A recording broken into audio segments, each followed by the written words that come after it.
오늘 이슈. 굉장히 중요한 직위 같은데요. 왜 이게 다 공석입니까? 저는 보면 너무 많은 구멍이 보이는데 이런 구멍에 대해서 물어보면 저한테 이렇게 말을 하더라고요. 아, 의원님 그러네요. 이렇게 얘기하더라고요. 제 말씀 맞죠, 이거? 한 명씩 부르며 거침없이 쏟아지는 돌직구 질문들. 한순간도 긴장을 놓을 수 없는 국회 상임위의 긴박한 순간들을 빠르게 전해드립니다. 원래 준비한 질문은 아니었는데 아까 경찰 출신에 나오신 분 직급이 어떻게 되시죠? 경무인사기획관입니다. 네. 치안감입니다. 좋습니다. 경찰청장, 경찰청 기획조정관, 경찰청 생활안전교통국장, 경찰청 국제치안협력국장, 경찰청 수사국장, 경찰대학학장, 제주경찰청 차장. 굉장히 중요한 직위 같은데요. 왜 이게 다 공석입니까? 네, 인사가 전체로 늦어지는 것에 대해서는 대단히 송구스럽게 생각하고 빠른 시일 내에 아마 수사기관이 최근에 개혁이 있었지 않습니까? 중수청, 공소청 등등 그 개혁이 마무리된 시점에서 저 빠른 시기에 인사를 마무리하도록 하겠습니다. 고맙습니다. 고생 많으십니다. 그런데 이렇게 여쭤보겠습니다. 제가 지금 경찰청장 공석이 언제부터 시작됐죠? 2024년 12월 12일입니다. 제가 당대표 쫓겨나는데요. 그때 이후로 지금까지 이재명 정권이 출범하고 그 이후로부터 벌써 1년 반이 지나고 지방선거까지 치렀는데도 불구하고 그런데 경찰청장을 임명 안 합니다. 제가 경찰에 물어봤어요. 이거 혹시 무슨 문제 있냐? 라고 했더니 왜 임명 안 하는지 모른다고 합니다. 그거 설명해 주시겠어요? 의원님 아시겠지만은 그 기존의 경찰청장, 그러니까 윤석열 정권에서 경찰청장 자체가 수사 대상이었지 않습니까? 내란과 관련돼서 수사가 된 상태에선 파면이나 해임이 안 되는 상황이었습니다. 그렇기 때문에 장기간 후임 경찰청장 임명이 좀 어려운 상황이었고 이후 이재명 정부 출범 이후에 본격적으로 수사기관 그다음에 검찰 관련돼서 개혁이 이루어지면서 수석님, 이재명 정권 출범이 뭐 한 3개월 됐습니까? 아니잖아요. 1년 반 넘지 않았습니까? 예, 의원님. 근데 출범되고 나서 작년 한참 동안을 당시 경찰청장에 대한 수사가 이루어지기 때문에 임의로 파면이 어려운 상황이었습니다. 수석님, 또 하나 이렇게 여쭤보죠. 지금 검찰이 없어지잖아요. 공수처로 바뀌죠. 그러면 검찰까지 없애는 상황에서 경찰이 수장을 이렇게 오래 비워두는 것, 경찰은 제대로 운영됩니까? 그러니까 제주청 차장 같은 건 왜 비워둡니까?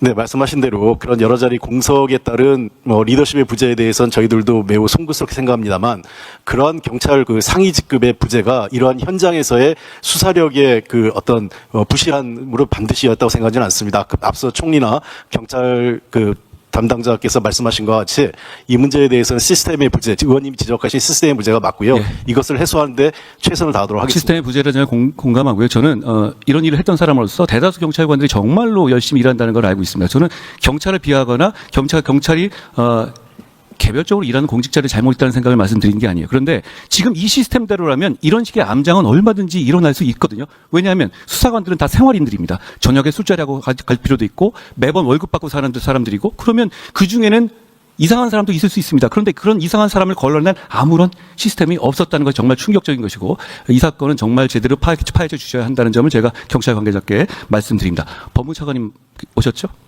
네, 법무부 차관 대참하고 있습니다. 10월 2일부터 경천동지하게 세상이 바뀌고 저는 지옥문이 열린다고 했는데요. 준비 잘 되고 있습니까? 정말 자신 있어요? 여기서 구멍 안 나게? 80년 동안 있었던 제도에서 구멍이 안 날 자신 있어요? 부작용과 혼란을 입법된 범위 내에서 부작용과 혼란을 최소화하기 위해서 정부 관계자들이 모두 애를 근데 이 부작용과 혼란을 왜 알아서 그 아가리 속으로 들어가죠? 자, 이렇게 물어보겠습니다. 검찰 수배 사건 있죠? 지명 수배. 있습니다. 자, 그런 사건 중에서 중범죄 사건이 무슨 제주에서 잡혔다고 치자고요. 많이 일어난 일이죠? 그럼 지금까지는 어떻죠? 이 사람은 지명 수배되면 검찰 수사관이 데리고 오고 검찰 단계에서 체포 당시로부터 48시간 안에 영장 청구 여부를 결정해야 되잖아요. 그렇습니다. 그렇게 굉장히 바쁘게 움직였죠. 지금은 그럴 수 있습니까? 10월 2일부터는 안 되죠. 검사에게 수사권이 없기 때문에 그와 같이 기소중지, 특히나 영장을 발부받은 기소중지 사건에 대해서는 대부분 제기를 해서 수사 권한이 있는 기관에게 사건을 이관해야 되는 맞습니다. 상황입니다. 맞는데 그거 제주 같은 데 잡혀서 올라오는 데만 12시간 걸리는 이런 상황에서 48시간 내에 결정 가능해요? 가능합니까 진짜? 그런 경우에 중범죄가 잡혀오면 검사 입장에서는 일단 석방 후 하지 않겠어요? 왜냐하면 그 단계에서 기소할 수 있는 단계는 아닌 경우가 대부분이잖아요. 우리가 알지 않습니까?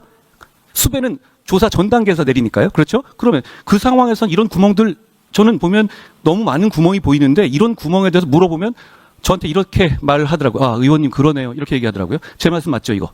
이거에 대해서 확실한 답이 있어요? 예를 들어서 기록은 다 어디 있습니다. 이런 사건의 기록은 검찰청에 있죠. 검찰청 기소중지 사건을 대상으로 말씀하시는 그렇습니다. 것 같습니다. 그러면 검찰청 기소중지 사건의 그 기록은 그러면 말씀하신 것처럼 잡혀오면 그쪽에다가 보내야 되겠네요? 기록을? 그렇죠? 잡혀오기 전에 예. 사건을 제기해서 수사 권한이 있는 기관에게 송부해야 되는 상황입니다. 그 준비가 되고 있습니까? 그 준비를 대검에서 기준을 마련을 했고 9월 중에 사건을 제기를 해서 체포영장이든 신병이 잡혀오는 사건에 대해서는 수사기관에 넘겨야 되는 상황입니다. 10월부터인데요. 그러면 그 여부가 지금같이는 이 48시간 제도는 검찰이 수사한다는 전제하에서 그 시간을 저는 마련해 놓은 거라고 봐요. 그런데 지금 이렇게 잡혀오면 넘어오고 핑퐁해서 왔다 갔다 하는 시간까지 감안한다면 이게 운용될까요? 자신 있습니까? 기존에는 검찰 수사관이 가서 직접 신병을 데리고 왔습니다만 이제는 경찰에 사건을 넘겨서 예. 경찰이 48시간 내에 체포영장을 왜 이래야 되는 거죠, 이거? 네. 또 하나. 신병 여부를 자, 좋습니다. 구속 피의자가 경찰 단계에서 구속 피의자가 넘어오면 예를 들어서 경찰 단계에서는 조금 애매하게 자백을 해놓고 그런 다음에 검찰 단계에서 한 구속 기간 며칠 남겨놓고 얼른 알리바이를 된다든가 CCTV를 얘기한다든가 그랬을 경우에 지금까지는 검사가 그냥 수사관이 직접 그 CCTV를 까봤죠. 그렇습니다. 앞으로는 그렇게 못하죠. 못합니다. 그럼 그거 다시 경찰로 보냅니까?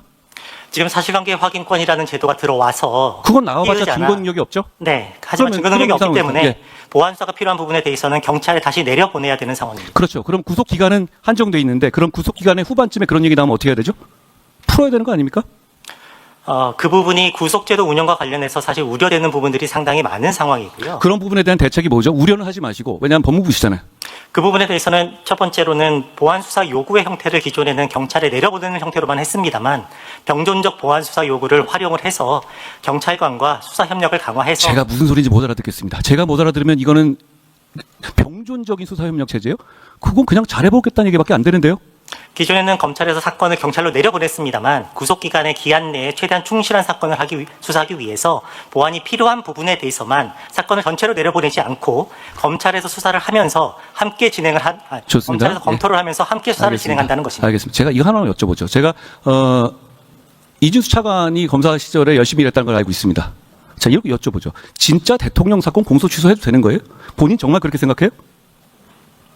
그 점에 대해서는 지금 제가 이 자리에서 어떤 결론과 답변을 드릴 상황이 법무부에서 아닌 무슨 위원회 같은 거 공소 취소 특공대 비슷한 위원회 만들었잖아요. 그거 괜찮다고 보세요? 그 점에 대해서는 아시다시피 국회에서 국정조사가 있었고 국정조사에서 제기된 의혹들에 대해서 차관님, 확인이 필요하다는 차관님, 요청이 그동안에 정치인들 사건에 대해서는 누구나 문제 제기를 해왔고 누구나 정치 수사라고 해왔어요. 그런데 다 이렇게 해왔습니까? 법무부에서 알아서 다 이렇게 해왔어요. 한 번이라도 그런 적 있어요? 저는 기억이 못합니다. 제가 장관도 해봤잖아요. 제가 그리고 몇십 년 검사해봤지만 이런 걸 보지 못했어요. 사례가 있습니까? 없죠? 네, 기존에 그렇게 했던 사례들은 많지 않습니다. 자, 정무수석께 하나 여쭤보겠습니다. 대한민국은 삼권 분립의 나라잖아요. 삼권 분립에서 우위를 가진 삼권이 있습니까? 다른 이권에 비해서? 그렇진 않습니다. 예, 다만 그러면 헌법상에서 자, 이렇게 국회로부터 여쭤보겠습니다. 시작돼 있죠. 자, 조희대 대법원장이 손봉기 대법관 후보를 제청했는데 그거 반려하시거나 반려할 계획을 검토하고 계십니까? 아직 최종적으로 확정되지 않은 상황이기 때문에 인사권자인 대통령께서 여러 가지 상황을 검토 중에 있습니다. 예, 정답을 말씀하시는 건데 제가 이거 여쭤보죠. 그러면 손봉기는 왜 안 되고 김민기는 왜 꼭 시켜야 하는 겁니까? 그것은 제가 인사권자가 아니기 때문에 말씀드리기 어렵습니다. 다만 여러 가지 인사권자께서는 다양한 상황 그 내용과 인사 적절성 여부를 검토하게 돼 있고요. 예, 다만 이게 어떤 의미인지 우리가 아니까 전 이 정도로 하겠습니다. 그리고 산업부 장관 계십니까? 외교부 장관께서 제가 이걸 여쭤봤어요. 여한구 통상교섭본부장 이렇게 어려운 시기에 장수를 갑자기 이유 없이 잘라고 설명도 안 하고 있는데 이거 미국에는 설명했냐?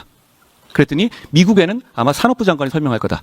그리고 제가 그 이유를 대라. 그건 개인적인 이유라 하더라도 국민이 알 권리가 있다. 미국은 알고 왜 우리 국민은 몰라야 하냐라고 말씀드렸습니다. 그랬더니 정확하게 김정관 장관이 돌아오는 대로 설명해서 적절하게 하실 거라고 했습니다. 설명해 주십시오. 그 본부장 교체에 대해서는 전 미국에 가서 교체에 대해서 설명을 드렸습니다. 근데 미국하고의 관계에서 더 중요한 건 통상 관계가 아마 우려하시는 대로 그런 부분일 텐데 그런 부분에 장관님, 되는 자 이렇게 여쭤볼게요. 개인적인 비위입니까? 아니면 공적인 마찰입니까?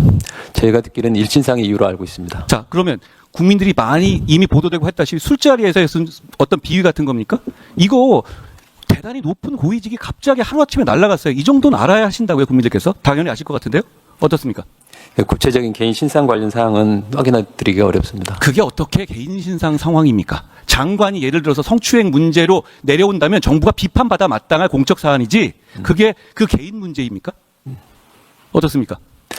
여러 가지 논란이 있는 걸로 알고 있습니다. 논란이 있는 거라는 건 제가 말씀하신 취지를 부인하시지는 않는 거네요?